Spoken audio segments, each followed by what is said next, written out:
Você vê Deus advertindo o ser humano de Gênesis, Apocalipse. Ele manda a gente tomar cuidado com um grupo só de pessoas. E esse grupo são aqueles que se aproximam de você e de mim, inclusive com a Bíblia na mão. Quem são esses? Os hipócritas, os religiosos, os mal intencionados, que falam de Deus, mas não vivem a fé em Deus. Mas usam uma palavra para tentar tirar algo ou tudo de alguém ou de todos. É isso mesmo? É isso mesmo. São ovelhas, são lobos, desculpa, mas que as suas vestimentas é de ovelha e engana a vista. Mas Deus, que conhece o íntimo, Ele sabe que são lobos, devoradores. Devoradores. Então Jesus vai e fala: cautelai-vos, pois seus frutos, diz aí, por seus frutos os conhecereis. Ponto ou vírgula? Perdão? Ponto. É pelos frutos que a gente conhece, não é pelos dons. Mas ele pregou, ministrou a cura, a libertação, falou da palavra. Satanás também usa a palavra. Inclusive, quando ele tentou Jesus, ele usou a palavra. Inclusive, aquele salmo que você e eu gostamos tanto. Salmo 91. Aos teus anjos dará ordem aos teu respeito para que te guardem. Lembra? Quem foi que fez narração desse versículo ou dessa passagem bíblica no Evangelho? Foi Satanás, usando a própria palavra. E Jesus, com a palavra, disse: está escrito também, não tentarás ao Senhor teu Deus. Entenderam, sim ou não? Veja a importância de você conhecer e como ele enfatizou, né, na palavra. Ele enfatizou várias vezes a palavra, palavra. Criei, obedeci, me entreguei. A palavra é o Espírito Santo. A palavra fala aqui, a palavra não fala aqui. A palavra fala aqui. Por isso que quando a gente lê, você está ouvindo às vezes a mensagem do bispo na reunião, você fica aí contrariado, irritado, triste, uma guerra na sua cabeça, porque está sendo falado coisas que não está sendo do seu agrado. As emoções, é o coração, isso é normal. Mas a sua razão diz: é isso mesmo, é isso que você precisa. Faz isso, ó, para de fazer aquilo. Não acontece isso com vocês?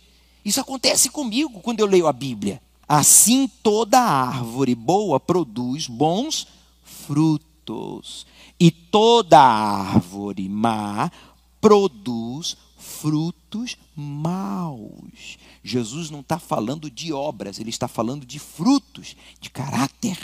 Ele está falando da vida íntima dessas pessoas que falam, que fazem até a obra de Deus. Pode ser um bispo, um pastor, um obreiro, pode ser um evangelista, uma pessoa intitulada cristã, seguidora de Cristo, mas no seu íntimo há um devorador, há lobos dentro dela, quer dizer, espíritos enganadores. Fazem a obra não para servir a Deus, mas para serem servidos, como muitos que inclusive já passaram nesse altar nesses 25 anos e já não estão. E que ninguém sabia, nem nós, nem vocês. Mas Deus sabe. Olha o que Jesus vai falar, qual é o pecado dessas pessoas. Veja só, olha como Satanás trabalha entre nós. Que isso, bispo? Não fala isso, estou falando entre nós, ele também trabalha. Veja só, Jesus vai mais fundo. Ele vai e fala: não pode a árvore boa dar maus frutos, nem a árvore má dar frutos bons. Toda árvore que não dá bom fruto, corta-se e lança-se no fogo. Ele está falando, a árvore aqui é cada um de nós. E os frutos aqui não são as obras em si, é o caráter, é a personalidade, é a fé, é a natureza ou pecaminosa da velha criatura, do velho homem religioso, incrédulo, mal intencionado, promíscuo, mentiroso que seja, ou o bom fruto do Espírito Santo. Quer dizer, é um pecador? É, mas hoje nascido do Espírito, ele vive pelo Espírito, ele vive pela fé. Então os frutos do Espírito Santo nele é fidelidade, respeito, verdade, justiça, humildade, perseverança, obediência. A fé tem que ser praticada, a palavra tem que ser aceita. Amém, gente? Na igreja, você não pode orar de forma religiosa, repetitiva, sistemática. Às vezes eu peço para você se distanciar da pessoa, não sei se vocês já perceberam, ao seu redor, não falar muito alto, para você justamente não desviar a atenção, o foco da outra pessoa, e você poder se concentrar e falar o que realmente você está carregando aí dentro, porque é o que Deus está reparando. A gente observa o que a gente fala, e Deus observa o que você ainda está guardando aí dentro e não falou. E Ele sabe que está aí dentro de você, e Ele está só esperando você botar para fora. Eu vou contar minha experiência, posso? Eu fui batizado com o Espírito Santo quando eu falei tudo o que estava dentro de mim, e que eu queria até ter falado em outras reuniões, mas não falei, por várias razões. Mas naquela eu falei tudo. Naquilo que eu falei tudo, Deus me batizou com o Espírito Santo. Cheguei à conclusão não é difícil para Deus batizar ninguém com o Espírito Santo. O difícil é a pessoa se esvaziar. Deus enche a todos quantos se esvaziam. Mas tem que se esvaziar 100%. E isso começa com você reparar o seu real estado, a exemplo do que ele falou, e botar para fora. E reconhecer quem você é e quem Deus quer que você seja. Jesus, continuando, disse assim, olha, toda árvore que não dá bom fruto, corta-se e lança-se no fogo. Quer dizer, não vai permanecer. O fogo aqui representa a reprovação, a destruição. Portanto, pelos seus frutos os conhecereis. Por favor, já falamos 1, 2, 3, 4, 5 versículos. Qual é a palavra que Jesus repetiu? Qual é a palavra que mais se repete nesses 5 versículos? Frutos, frutos, frutos. Não esqueça disso. Sem os frutos do Espírito Santo, quer dizer, sem o Espírito Santo, você não vai permanecer, você não vai aguentar. Você pode até ficar na igreja, mas você não vai fazer parte da igreja de Jesus, que é o corpo de Cristo, porque Ele é o cabeça, e só pode fazer parte do corpo dele, não é membro da igreja A, B, C ou universal, é os batizados com o Espírito Santo. Porque só os batizados com o Espírito Santo produzem bons frutos, não que sejamos bons ou melhores que os outros, não é isso.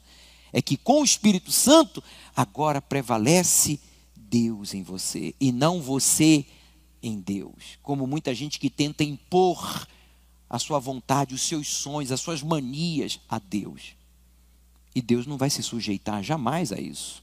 Jesus então diz, nem todo que me diz, olha só, agora está falando de palavra, boca, Senhor, Senhor, entrará no reino dos céus, mas aquele, não importa quem, bispo, obreiro, pastor, membro, pela primeira vez, desviado, não importa, aquele que faz a vontade de meu Pai, que está nos céus.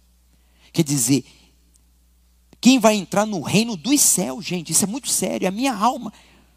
Não é pelo fato de eu falar Senhor, Senhor, não é pelo fato de eu ser bispo, estar na igreja, dar dízimo, fazer ofertas, fazer caridade, fazer parte de um grupo, gostar da igreja, gostar do pastor, gostar do membro, não. Isso tudo é obrigação de todo cristão, fazer caridade, somar na obra, dar seu testemunho, ter prazer de servir, mas só vai permanecer não os que dizem Senhor, Senhor, mas aqueles que fazem a vontade do Pai que está nos céus. Em outras palavras, aqui na terra eu não vou fazer as minhas vontades, eu vou fazer a vontade do meu Pai que está nos céus. E a vontade dele é completamente diferente da nossa. Quem precisa de quem? Somos nós de Deus e não Deus de nós. Que Ele quer nos usar? É óbvio. Que Ele quer usar você como instrumento? É óbvio. E é isso que você tem que valorizar. Esse é o seu valor. Amém? O sangue de Jesus. Então Jesus fala, muitos me dirão naquele dia, Senhor, Senhor, não profetizamos em teu nome? Olha só, profetizar, quer dizer, ensinaram. E em teu nome não expulsamos demônios. Olha a obra de Deus aí, evangelística. E em teu nome não fizemos muitas maravilhas. Olha aí o poder de Deus. Mas bispo, como pode maravilhas, libertação e milagres? Por meio, está aí a resposta. Jesus deixou claro, para ninguém ficar confuso. Em o nome dele. Ao nome de Jesus foi dado todo o poder e autoridade. Amém, gente? No nome dele é que se opera milagres. Não é pela pessoa, é pelo nome, poder do seu nome. Então, diz aí, lhes direi abertamente, nunca vos conheci. Olha só, nunca vos conheci. Meu Deus do céu, apartai-vos de mim. Agora vem o porquê de tudo. Vós que praticais a iniquidade. Você sabe o que é iniquidade? Iniquidade é um sentimento, é um desejo íntimo que ninguém sabe. Não é adultério, não é mentira, prostituição. Iniquidade são sentimentos que estão dentro do seu ser e que você sabe que desagradam a Deus, seja ele qual for, sejam eles sentimentos que for, planos, desejos, manias, coisas que ninguém sabe, nem desconfia, mas que estão tudo aí dentro. Estou só esperando a chance. Por exemplo, imagine a pessoa entrar na obra de Deus pensando em fazer carreira ministerial. Vou ser um auxiliar, depois eu vou ser um pastor titular, vou me casar, vou ser um regional, vou ser um responsável de um bloco, vou ser responsável de um estado, depois eu vou ser responsável de um país, de um continente. Isso é iniquidade, gente. A Bíblia condena isso. Isso existiu na igreja primitiva. Gente que se introduziu na igreja não com a intenção de servir, mas de serem servidos, e Deus viu. E teve gente que ficou até cego. Porque com Deus não se brinca. A pessoa está brincando com o quê? Está brincando com o quê? Com o mais importante que ela tem, que é a sua alma. E depois com a obra de Deus. Eu sei que essa mensagem não agrada muita gente, mas ela está escrita e ela tem que ser dita, pois ela se aplica a todos nós, desde bispo até você que está aqui pela primeira vez. Você pode dizer, eu não entendi muita coisa, mas você entendeu aí agora, que não basta só ter os dons, fé para ser curado, prosperar, conquistar, casar, até chegar a fazer a obra. Com dons você chega lá. Agora, permanecer até o fim. Eu lhe digo, eu lhe confesso, com a mão ou as mãos na palavra de Deus, só com o Espírito Santo.